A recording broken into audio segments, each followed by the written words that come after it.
Hello everyone. तो screen पे आपको आज एक क्वेश्चन दिखाई दे रहा होगा। तो ये क्वेश्चन देख के आप समझ गए होंगे कि ये क्वेश्चन तो दिखा दिखा लग रहा है। कई सारे पेपरों में आपने इस क्वेश्चन को देखा होगा। तो क्वेश्चन कह रहा है कि the volume of conductor material required in the three wire DC system is dash times that required for two wire DC system. ठीक है। तो वॉल्यूम ऑफ कंडक्टर मटेरियल आपसे पूछा गया है कितनी रिक्वायरमेंट होगी थ्री वायर डीसी सिस्टम में, कितना टाइम्स होगा टू वायर डीसी सिस्टम के। ठीक है। तो ऐसे क्वेश्चन आपके वॉल्यूम ऑफ कंडक्टर रिक्वायरमेंट से पूछे जाते हैं और उसमें एक सिस्टम दिया होता है, चाहे वो डीसी हो चाहे वो एसी सिस्टम हो, और वो एक रेफरेंस सिस्टम से आपसे कंपैरिजन करके पूछता है कि कितने टाइम्स होगा एक रेफरेंस सिस्टम से, और वो रेफरेंस सिस्टम आपका होता है टू वायर डीसी सिस्टम। तो यही आज का टॉपिक है कि comparison of conductor materials in overhead systems. Okay. तो कंपैरिजन कंपैरिजन तो हम फुल डिस्कस नहीं करेंगे क्योंकि आपसे पीडीएफ वहाँ पढ़ सकते हैं आसानी से। कुछ ज्यादा कुछ है नहीं, एक रेफरेंस सिस्टम आपको याद रखना पड़ेगा। उसके बाद आप आसानी से कोई से भी सिस्टम, अगर एसी सिस्टम या डीसी सिस्टम दिया है सिंगल फेज में, तो आप आसानी से सॉल्व कर लेंगे। तो इसकी कुछ कंडीशंस होती हैं कि जैसे कि इन comparing the relative amounts of conductor material in overhead system necessary for different system of transmission, similar conditions will be assumed in each case. तो कुछ कंडीशन है जैसे कि same power transmitted by each system. ठीक है। दोनों की तरफ से सेम पावर ट्रांसमिट होनी चाहिए, और जो डिस्टेंस है यानी कि लेंथ जो है वो दोनों की सेम होनी चाहिए। और तीसरा पॉइंट है कि लाइन लॉसेस जो है दोनों के सेम होने चाहिए, दोनों के ईच केस में। और चौथा पॉइंट यह है कि जो मैक्सिमम वोल्टेज है दो कंडक्टर के बीच का, वो हमेशा बीएम होना चाहिए दोनों के केसों में। ठीक है। तो ये कंडीशंस हैं, ये कंडीशंस पे भी आपके क्या एमसीक्यू बना सकते हैं। ये चारों पॉइंट दे देंगे। ठीक है। मान लीजिए इसमें से 3 पॉइंट दे दिए और चौथा पॉइंट क्या है, ऑल एबव द एबव। ठीक है, ऑल ऑफ द एबव। ऐसी आपको दो पॉइंट दे दिया या फिर एक ही पॉइंट दिया और बाकी 3 रॉन्ग पॉइंट्स दिए। तो पहला पॉइंट इधर आपको दिख रहा होगा। पहला है आपका two wire DC system with one conductor earthing. यही आपका रेफरेंस पॉइंट है। ठीक है। टू वायर डीसी सिस्टम में एक आउटगोइंग है जिसको हम पॉजिटिव वायर लेंगे, और एक रिटर्न एक नेगेटिव वायर होगा। ठीक है। एक टू वायर डीसी सिस्टम में हम यूज करेंगे, और लोड कनेक्टेड होगा आपके दो वायर के बीच में। आप देख सकते हैं कुछ इस प्रकार आपको दिखाई देगा। ठीक है। टू वायर डीसी सिस्टम है, एक पॉजिटिव से कनेक्टेड है, एक नेगेटिव से कनेक्टेड है। मैक्सिमम वोल्टेज हमने क्या कंडीशन ली थी, मैक्सिमम वोल्टेज हमारा होगा कंडक्टर्स के बीच का बीएम। ठीक है। और पावर ट्रांसमिट होगी पी। तो जब आप करंट निकालेंगे तो आप जानते हैं लोड करंट क्या हो जाएगा, पी अपॉन बीएम। ठीक है।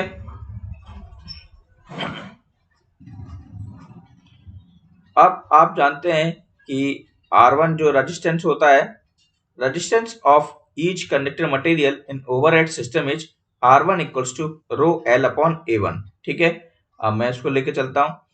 अब हमें देखो फाइंड क्या करना है, लाइन लॉसेस फाइंड करना है। जैसे जैसे हमने पॉइंट्स लिए थे कि क्या बीएम लेना था, लाइन लॉसेस लेने थे, लेंथ सेम होनी चाहिए थी। ठीक है।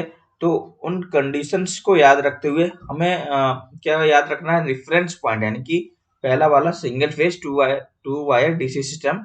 ये तो आपको मतलब पता होना चाहिए कैसे सॉल्व करना है। ठीक है। सबसे पहले बीएम लेना है, उसके बाद आपको पावर लेना है, उसके बाद लोड करंट लेना है, उसके बाद लोड लाइन लॉसेस लेना है। लाइन लॉसेस आप जानते हैं, या तो P equals to I square R लिख दीजिए, या फिर W equals to I square R लिख दीजिए। ठीक है। अब टू क्यों लगाया है, क्योंकि टू वायर डीसी सिस्टम है, इसीलिए हमने क्या करा है, टू का यूज किया है। अब I1 की जगह क्या लिखना है आपको, I1 आपका क्या था, लोड करंट था। लोड करंट की जगह आपको P अपॉन BM लिख लेना है, अभी हमने पीछे देखा था। ठीक है। और R1 की जगह लिख लेना है रो L अपॉन A1। ठीक है। और इधर से आपको नेक्स्ट में क्या करना है, नेक्स्ट पॉइंट में A1 निकाल लेना है। ठीक है। A1 निकाल लेंगे आप, तो T P square rho L upon W B M square. इसी वाली इक्वेशन से आपका क्या आ गया, A1 आ जाएगा, जो A1 क्या है, इधर है। ठीक है, अब आप जानते हैं नेक्स्ट पॉइंट होगा हमारा volume of conductor material required. ठीक है, तो volume of conductor material required क्या होता है, एरिया। ठीक है, area of cross section into length. तो 2 का मल्टीप्लाई फिर से हमने 2 वायर सिस्टम के लिए किया है, तो 2 इंटू A1 इंटू एल, और A1 आपका क्या है, हमने फाइंड करा था। ठीक है, लेंथ, लेंथ की जगह रख देंगे। तो इसको जब आप सॉल्व करेंगे तो आपका आएगा 4p square rho L square upon W B M square. इसी को आप के मानेंगे। ठीक है, और यही आपका क्या है, reference point. reference point. It is usual practice to make this system as the basis for comparison with other system. ठीक है, तो इसी रेफरेंस पॉइंट को हम लेके चलते हैं और कंपैरिजन करते हैं अदर सिस्टम से। ठीक है, therefore volume of conductor material required in this system is this. ठीक है, तो 4p square rho L square upon W B M square, ये आपको याद रखना ही पड़ेगा, बहुत सिंपल है। ठीक है, याद भी नहीं है तो I equals to P upon B M करना है, R1 equals to rho L upon A1 करना है। ठीक है, और वहां से आपको क्या फाइंड कर लेना है, W equals to I square R find कर लेना है और सारी वैल्यूज को पुट कर देना है, और फिर आपको A1 वहां से फाइंड कर लेना है। उसके बाद वॉल्यूम ऑफ कंडक्टर आप जानते ही हैं, क्योंकि वॉल्यूम ऑफ कंडक्टर क्या होता है, area into length. 2 wire system है तो 2 का मल्टीप्लाई करना है और आपके लिए फाइनली आंसर आ जाएगा। अगर आप भूलते हैं कोई सा भी पॉइंट्स, मान लीजिए रो भूल गए या फिर बी एम स्क्वायर भूल गए, तो आप आसानी से दोबारा से इसको सॉल्व कर सकते हैं। तो आंसर क्या हो गया, 4p square rho L square upon W B M square. अब देखिए अगला जो पॉइंट है आपका सेकंड पॉइंट, वो है 2 wire DC system with mid point earthed. ठीक है, अब सेम सिस्टम है लेकिन मिड पॉइंट क्या हो गया आपका, अर्थेड हो गया। ठीक है, तो देख सकते हैं लोड करंट क्या हो जाएगा आपका, P/2 BM। ठीक है, क्योंकि क्या हो गया, आप जानते हैं कि जब मिड पॉइंट अर्थेड होता है तो जो आपका वोल्टेज है वो डिवाइड हो जाता है, और फाइनली जो मेन मैक्सिमम वोल्टेज क्या होगा, 2BM। ठीक है, तो BM इस साइड, ठीक है, और BM इस साइड, वोल्टेज क्या रहेंगे, दोनों तरफ सेम रहेंगे। BM एक साइकिल के लिए और दूसरा BM दूसरी के लिए, तो 2BM is the maximum voltage. तो लोड करंट क्या हो गया आपका, P अपॉन 2BM। ठीक है, अब दोबारा से वही चीज करना है, लाइन लॉसेस फाइंड करना है। ठीक है, और लाइन लॉसेस फाइंड करने के बाद ये आपका निकल के आ गया, उसके बाद दोबारा से आपको एरिया फाइंड करना है। ठीक है, एरिया निकल के आ जाएगा, इधर से आप A2 निकाल लेना। ठीक है, अब वॉल्यूम ऑफ कंडक्टर क्या होता है, एरिया इंटू लेंथ, और 2 वायर सिस्टम है तो 2 का मल्टीप्लाई, तो आपका क्या आ जाएगा, P square rho L square upon W B M square. और इस जो आपका आंसर आया है, मतलब ये जो आया है आपका, इसको कंपैरिजन करना है 2 वायर डीसी सिस्टम से। ठीक है, उससे जब आप कंपेयर करेंगे तो आप देख सकते हैं कि इसमें 4 की वैल्यू क्या है, गायब है। ठीक है, ये आपका रेफरेंस पॉइंट था, 4p square rho L square upon W B M square. ठीक है, तो K/4 क्या आएगा, आपका आंसर आएगा for the mid point earthed. ठीक है, नेक्स्ट पॉइंट पर चलते हैं। इस वीडियो को जब आप बार बार देखेंगे, अगर आप नहीं भी देखेंगे, म्यूट में भी देख सकते हैं, मैं तो ये भी सलाह देता हूँ कि आप म्यूट करके भी देख सकते हैं, लेकिन आपको पॉइंट्स ध्यान होने चाहिए, एक बार तो आपको सुनना ही पड़ेगा। ठीक है, तो आसानी से आप देख सकते हैं, पॉइंट्स आपको याद हो जाएंगे, रेफरेंस पॉइंट आपको मेन चीज है। नेक्स्ट है 3 वायर डीसी सिस्टम। ठीक है, इस बार हम 3 वायर डीसी सिस्टम ले रहे हैं।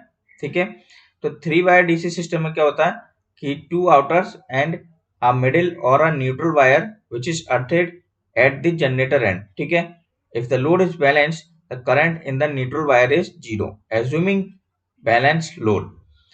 अब उसी प्रकार से 3 वायर सिस्टम करना है। ठीक है, लोड करंट निकालना है, फिर लाइन लॉसेस निकालना है, फिर आपको एरिया फाइंड करना है। स्क्रॉल करते जा रहा हूं, आप देखते जाना कि क्या क्या हम दोबारा से कर रहे हैं। ठीक है, सारी चीज वही है, load current, line losses, area, volume. ठीक है, अब हमें इस कंडीशन में वॉल्यूम फाइंड करना है, तो वॉल्यूम कैसे फाइंड करेंगे, एरिया इंटू लेंथ। इस बार क्या हो जाएगा आपका, 3 वायर डीसी सिस्टम में तो 2.5 हमको लेना पड़ेगा। क्यों लेना पड़ेगा, क्योंकि assuming the area of cross section of the neutral wire to be half that of outer wire। आप देख सकते हैं, ठीक है। तो न्यूट्रल वायर क्या है, आपके मेन वायर के आउटर वायर जो है उसका क्या है, हाफ है, इसीलिए 2.5 हमने क्या लिया है, मल्टीप्लीकेशन में लिया है, यानी कि कांस्टेंट वैल्यू 2.5 ली है इनटू एरिया इनटू लेंथ, और A3 आपने निकाल लिया इधर, ठीक है, एरिया। उसी प्रकार से आपको वैल्यूज को पुट कर देना है, दोबारा से आपकी रेफरेंस वैल्यू थी और रेफरेंस वैल्यू से उसको कंपेयर कर देना है। कंपेरिजन करने में आपका आएगा 5/16K, ठीक है। तो 5/16K लगेगा in comparison to single phase 2 wire DC system. अगला है आपका single phase 2 wire AC system with 1 conductor earth, ठीक है।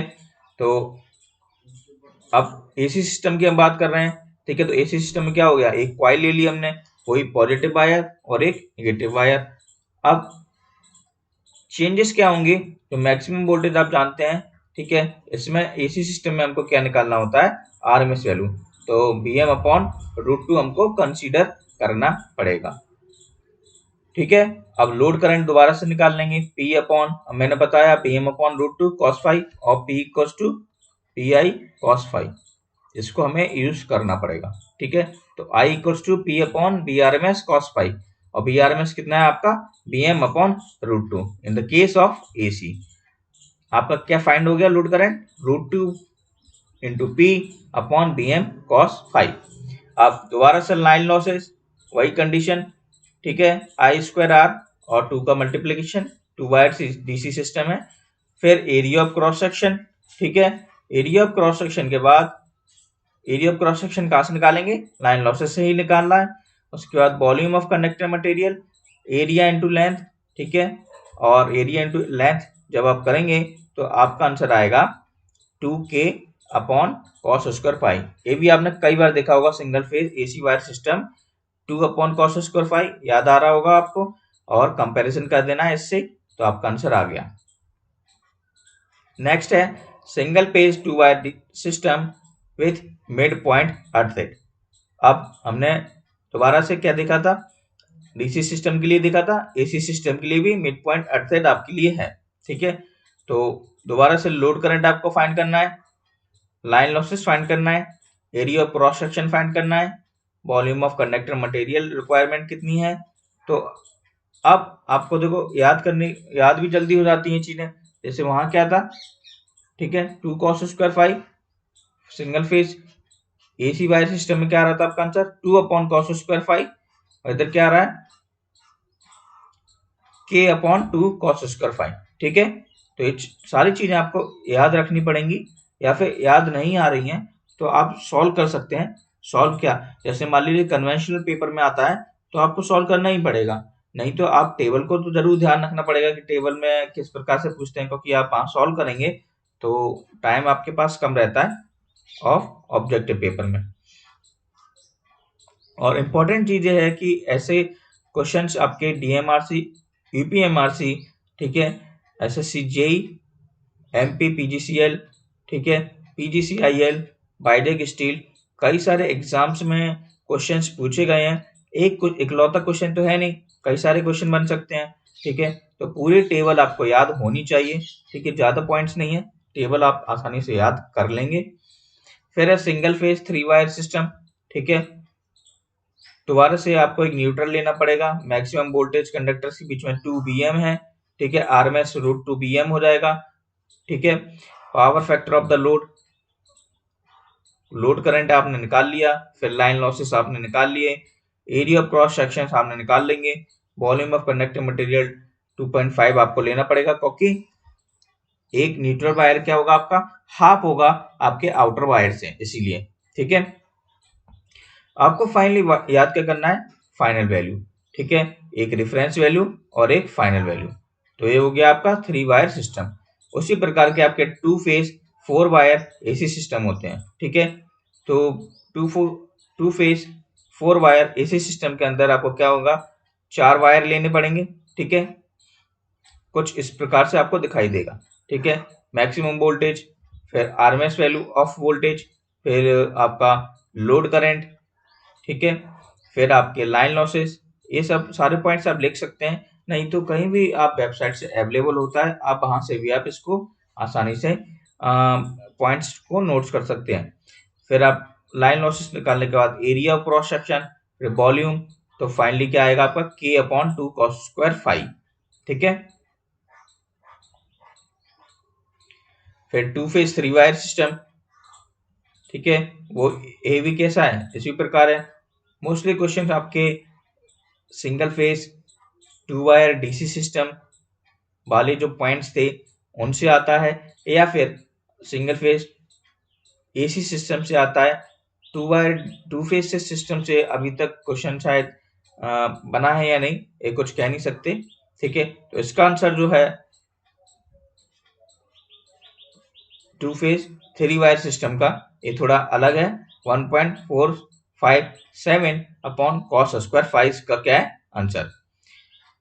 और आपका क्वेश्चन कहां से बनता है, three phase three wire system से। ठीक है, three phase three wire system के अंदर आपको वही चीज अप्लाई करना है, RMS power, load current, line losses, area. ठीक है, और आंसर क्या आएगा आपका 0.5 के अपॉन कॉस स्क्वायर फाइव। अब देखिए three phase three wire system है, ठीक है, तो आपको मल्टीप्लाई किससे करना पड़ेगा, थ्री से, तो three into area into length. उसी प्रकार three phase four wire system होता है। ठीक है, आप देखते चलिए, आपको स्क्रॉल करके मैं स्क्रीनशॉट या फिर लिखना चाहें तो उसके लिए आपको टाइम मिल रहा है, तो आप आसानी से इसको लिख भी सकते हैं। ठीक है, three phase four wire system के लिए क्या हो गया आपका 7k upon 12 cos square five.